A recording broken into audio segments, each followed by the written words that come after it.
pour sa protection. Nous sommes en train de faire un culte. Parce que moi, adorateur, je donne l'offrande de mes lèvres. Je donne l'offrande de mes paroles à Dieu.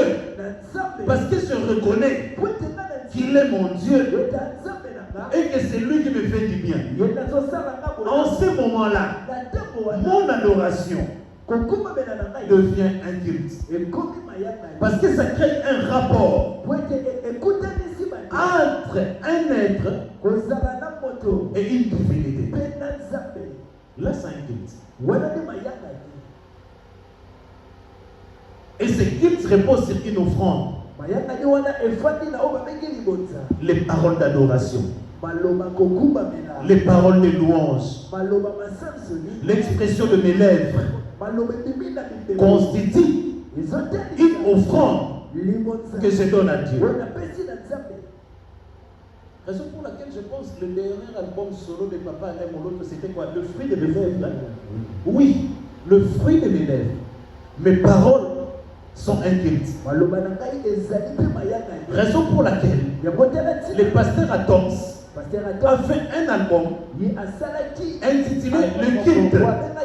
Beaucoup de gens ne comprennent pas. Les gens pensaient que lorsqu'ils disaient mon album va s'intituler Le culte, on allait avoir le parti d'un culte. Il va parler de communiquer, de prédication. Non, cet album, lorsque vous le suivez, vous vous rendez compte que ça tourne autour d'une seule divinité. C'est Jésus-Christ. Le pasteur Atoms, un adorateur, mais il remet les adorations à un seul Dieu qu'on appelle Jésus. C'est pourquoi cet album est appelé le culte. Est-ce que quelqu'un m'a compris?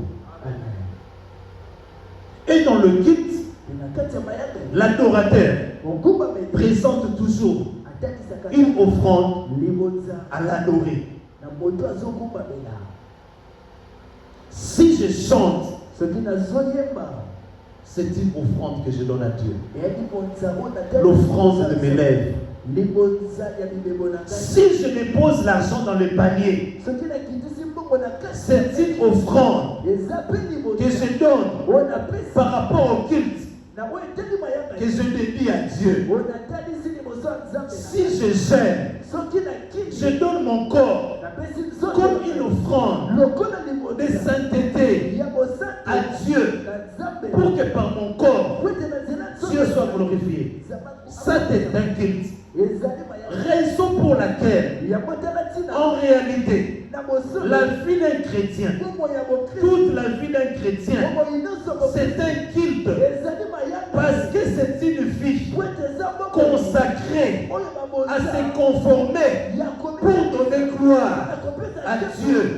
Raison pour laquelle la vie d'un chrétien, c'est un culte perpétuel. C'est pourquoi Paul a dit, offrez vos corps à Dieu comme une offrande sainte, une offrande vivante. Ce qui sera de votre part, c'est-à-dire l'offrande de votre corps, l'offrande de votre vie, ça sera pour vous un culte raisonnable à Dieu. Est-ce que quelqu'un me comprend? Amen. Nous sommes un culte. Nos vies sont un culte. Parce que la Bible dit que le culte, selon la configuration de notre Dieu, on ne le faisait que dans les temples, dans les synagogues. On ne célébrait pas les cultes. Écrivez ça, différence doctrinale. En Israël, il y avait ce qu'on appelait les synagogues. Et il y avait ce qu'on appelait le temple. Dans les synagogues, les gens allaient principalement pour suivre les instructions de la Torah. Est-ce que quelqu'un me comprend? Amen. Dans les synagogues, on y allait. Il y a un rabbin devant. Il y a un maître devant. Il commence à vous donner des leçons. Il vous explique la loi de Dieu. Il vous explique la Torah. Il vous explique entre parenthèses la parole, les instructions, le précepte. Là, ça se faisait dans les synagogues. Dans les synagogues, on ne faisait jamais des holocaustes. Dans les synagogues, on ne présentait pas les grandes offrandes. Et les synagogues étaient réparties dans les villes. La ville de Lemba, par exemple, ils ont leur synagogue. La ville de Kisenso ont leur synagogue. La ville de Kalamu a son synagogue. Est-ce que quelqu'un me comprend? Mais les temples étaient uniques. Il y avait plusieurs synagogues en Israël. Mais il y avait un seul temple. Le temple de l'Éternel. C'est dans ce temple-là que l'on offrait des sacrifices. C'est dans ce temple-là qu'on offrait des holocaustes. Est-ce que quelqu'un me comprend? En Israël, il n'y avait pas beaucoup de temples. Il y avait un seul avec beaucoup de synagogues. C'est dans les temples que l'on faisait le culte. Parce que là, on faisait des offrandes. Là, on faisait des holocaustes. C'est pourquoi, seul dans les temples, on faisait des cultes. Or, la Bible dit, notre vie est un culte raisonnable devant le Seigneur. Raison pour laquelle la Bible dit, nous ne sommes pas les synagogues de Dieu. La Bible dit, nous sommes les temples de Dieu. Là où nous offrons nos vies en sacrifice à l'Éternel des armées, qui doit la recevoir comme divinité suprême. Raison pour laquelle, dans la vie d'un enfant de Dieu, tout ce qui se passe dans sa vie doit plaire à son Dieu. Parce que la caractéristique d'une offrande, c'est plaire à Dieu. C'est plaire à la divinité. Est-ce que quelqu'un me comprend? On ne pouvait pas offrir à une divinité une offrande qui ne lui plaisait pas. À une divinité, on offre une offrande qui lui plaît. Une offrande que lui attend. Une offrande que lui veut. Raison pour laquelle ces jours-là, il y avait deux cultes. Le premier culte qui était bon, on a offert à Dieu des fruits, mais ce n'est pas l'offrande que Dieu attendait. Il y avait un autre culte à côté. On a offert à Dieu les sangs des animaux. C'est le culte ou le sacrifice ou l'offrande à laquelle Dieu s'attendait. La Bible dit, Dieu agréa l'offrande d'Abel. Parce qu'on n'apporte pas à une divinité ce que l'on veut. Mais on apporte à une divinité ce que cette divinité-là attend de nous. Est-ce que quelqu'un me comprend? Je dis et je répète, dans un culte, on ne donne pas à la divinité ce que nous pensons, mais nous donnons à la divinité ce que la divinité attend de nous. Or, nous sommes une offrande, mais nous ne devons pas être n'importe quelle offrande. L'apôtre Paul a dit, lorsque vous offrez à Dieu vos corps comme une offrande sainte, c'est cette sainteté qui fera que vous rentrez un culte agréable à Dieu. Est-ce que vous m'avez compris? Amen. Le culte qui plaît à Dieu, ce n'est pas un culte où nous apportons l'offrande que nous voulons, mais un culte où nous apportons une offrande que Dieu veut. C'est pourquoi Dieu a dit, lorsque vous donnerez les offrandes, ne donnez pas une chèvre moiteuse. Toi, tu peux offrir une chèvre moiteuse, mais Dieu n'attend pas ça. Par conséquent, à cause du défaut de qualité, ton offrande ne sera jamais acceptée. J'entre dans ma prédication en disant ceci. Ce que Dieu agrée, ce n'est pas ce que nous lui présentons.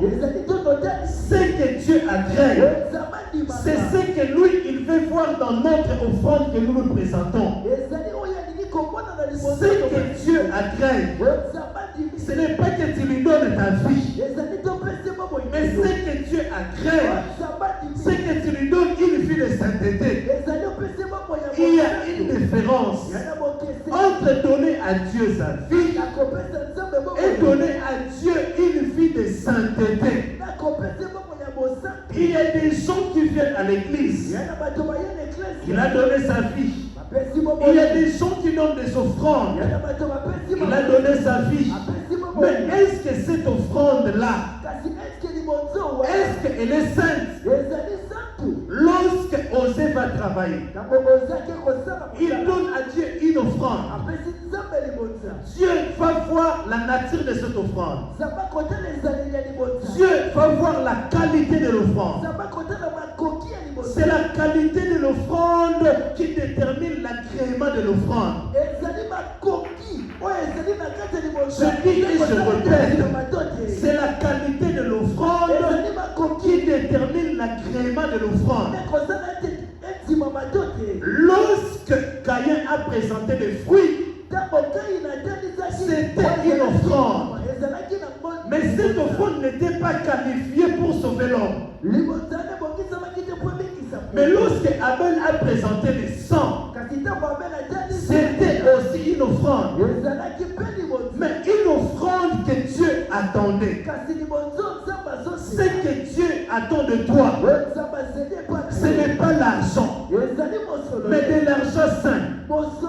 Si tu donnes à Dieu de l'argent volé, de l'argent de la prostitution, de l'argent de l'escroquerie, c'est aussi une offrande, mais une offrande qui ne sera pas agréable. Parce que la qualité est contraire à la sainteté que Dieu attend de ton offrande. C'est quoi il te dit? Offrez à Dieu vos corps comme un sacrifice saint. L'offrande que notre Dieu agrée, c'est une offrande qui est comment? Qui est sainte. Lorsque tu présentes à Dieu une offrande, mais qui n'est pas sainte, Dieu ne l'agrée pas. La Bible déclare que tous ceux qui respirent louent l'Éternel. Là, ce sont les pasteurs égarés. Tu vois, même un musicien païen, Dieu a dit que tous ceux qui respirent louent l'Éternel. Même un mondain, il peut chanter à l'église. Là n'est pas le problème. Le problème n'est pas l'offrande. Mais le problème, c'est la nature de l'offrande. Offre à Dieu. Et Dieu fait une nuance. Que tous ceux qui respirent louent l'Éternel. Mais l'offrande du pécheur est honorée à l'Éternel. C'est une offrande. Mais comme ça manque la qualité de sainteté, Dieu ne l'agrée pas. Nous ne chantons pas pour Dieu. Nous offrons le fruit de nos adorations à Dieu. Je peux chanter sans adorer. Est-ce qu'il y a un chanteur qui me comprend ce soir? Amen. Chantre, tu peux chanter mais tu n'adores pas. L'adoration, c'est l'expression profonde de mon cœur. En éternel, mais qui sort d'une vie de sainteté, je peux chanter Kael. Mais si je ne suis pas saint, Dieu verra l'enveloppe de la chanson. Mais la consistance de la sainteté de l'adoration ne se retrouvera pas dans ma chanson. Et Dieu n'agréera pas mon offrande. Toute offrande est offrande. Mais toute offrande n'est pas agréée. N'est agréée que l'offrande qui remplit les critères que Dieu attendait. Est-ce que quelqu'un me comprend? C'est pourquoi tous nous offrons, mais toutes nos offrandes ne sont pas agréées. Caïn a offert, mais l'offrande n'était pas agréée. Mais lorsque Abel a offert, l'offrande était agréée. C'est pourquoi il a dit, lorsque j'entrais dans le monde, là je parle de Jésus-Christ, et bien lorsque j'entrais dans le monde, j'ai consulté les annales de l'histoire. Il y a eu beaucoup de sacrifices, il y a eu beaucoup d'holocaustes, mais tu n'as agréé aucun sacrifice, tu n'as agréé aucun holocauste. Mais lorsque moi je suis arrivé, tu m'as donné un corps, mais ce corps-là avait une différence par rapport au corps des animaux de Moïse, qui étaient des animaux impurs. Mais mon corps à moi, c'était un corps saint. Raison pour laquelle, lorsque j'étais offert mon corps, Dieu a agréé mon offrande. Est-ce que quelqu'un me comprend? Frère, l'offrande que Dieu agrée, c'est une offrande sainte. Pose-toi la question. C'est pourquoi, regardez, comment je fais la prière. J'ai dit Dieu. Il faut suivre votre pasteur. Il a des nuances. J'ai dit Dieu. Je perçois la dîme. Mais je te demande de la recevoir. Est-ce que quelqu'un me comprend? Moi je perçois. Je prends au nom de Dieu. Mais celui qui doit consommer ça, c'est Dieu lui-même. Frère, tu peux percevoir une offrande de Mika. On te dit soit Mika, pèse mon pasteur Daniel. Tu perçois le Mika. Tu m'amènes. Mais moi je ne reçois pas. J'ai dit Mika. Par conséquent, on va recevoir à monter. L'offrande a été perçue, mais elle n'a pas été reçue. L'offrande a été reçue, mais elle n'a pas été agréée. C'est ça la différence. Pour que ton offrande soit équite, elle doit être perçue, mais aussi reçue par les consommateurs de la foi. Le dernier consommateur, c'est lui qui agrée et qualifie une offrande. Est-ce que quelqu'un me comprend ce soir? Amen. C'est pourquoi tu peux offrir à Dieu, mais Dieu ne reçoit pas ton offrande. L'offrande doit être sainte. Est-ce que quelqu'un peut dire Amen? Est-ce que quelqu'un peut dire Amen? Est-ce que quelqu'un peut dire Amen? Je voulais dire que tout holocauste a toujours été transformé. Dites Amen. À part l'offrande de la Pâque. Nous avons dit qu'on retire. N'est-ce pas bon? À part l'holocauste, tous les autres holocaustes, on les brûlait jusqu'à ce que ça devienne des cendres. Est-ce que vous le savez? Holocauste nyonso bozwa ngombe bokati botumbie il faut tika nyonso akoma butulu. Maintenant le offrande ya holocauste etika la kamu bate ekoma butulu. Mais ce qu'on est butulu ekoma milinga. Mais ce qu'on est milinga, nzamba yoka solo milinga. Aibisi Noé. Habite que Daniel y a pas beaucoup menenga. Est-ce que Nayobi solo? Il y a offrande Nayo. Ça dit solo milinga. Naoki msunga. Ponango. Noboma sumo qui est dans l'église. Lorsque l'offrande est agréée par Dieu, la condamnation va tomber d'elle-même. Zonzambe a logo la condamnation. Ah, désolé. Qui peut continuer cette prédication? Je vous laisse la matière. Toute offrande que Dieu agrée enlève de soi la condamnation. Mais cette offrande doit être transformée. Mais pour la lobby, Banzoto Nabino, Okabango, prendre un holocauste, mais un holocauste qui est vivant. Or, holocauste est bouffant. Mais quand il dit un holocauste vivant, ça veut dire quoi? Un holocauste qui parle, un holocauste qui crie. En réalité, ce n'est pas un holocauste. Parce que l'holocauste doit mourir. C'est pourquoi la Bible dit, le Christ, on l'a vu comme étant un agneau, non pas immolé, mais comme immolé. Que le Seigneur vous bénisse abondamment.